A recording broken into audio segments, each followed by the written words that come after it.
Hi friends, ఎప్పుడు ఒకే రకమైన fish fry కాకుండా ఇలా గ్రీన్ ఫిష్ ఫ్రై చేసుకోండి, చాలా టేస్టీగా ఉంటుంది. నేను తీసుకున్నది వచ్చేసి కింగ్ ఫిష్, కన్నడలో అయితే అంజల్ అంటారు.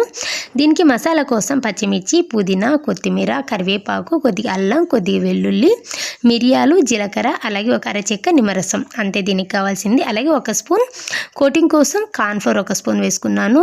రుచికి సరిపడ ఉప్పు, అలాగే పసుపు తీసుకొని ఈ విధంగా మెత్తటి పేస్ట్ లాగా గ్రైండ్ చేసేసుకుని చేప ముక్కలు పట్టించి మినిమం ఒక గంట సేపు అయినా మ్యారినేట్ చేసుకోవాలి.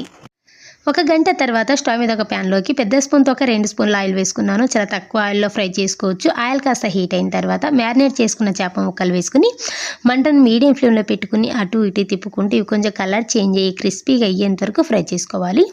సో ఈ విధంగా బాగా కలర్ చేంజ్ అయ్యి క్రిస్పీగా అయిన తర్వాత ఇప్పుడు వీటిని ఒక ప్లేట్లో తీసేసుకుని పప్పు లేదా సాంబార్ సైడ్ డిష్లోకి తిని చూడండి, చాలా టేస్టీగా ఉంటుంది. ఈ రెసిపీ నచ్చితే మాత్రం ఒకసారి ట్రై చేసి చూడండి, ఖచ్చితంగా నచ్చుతుంది.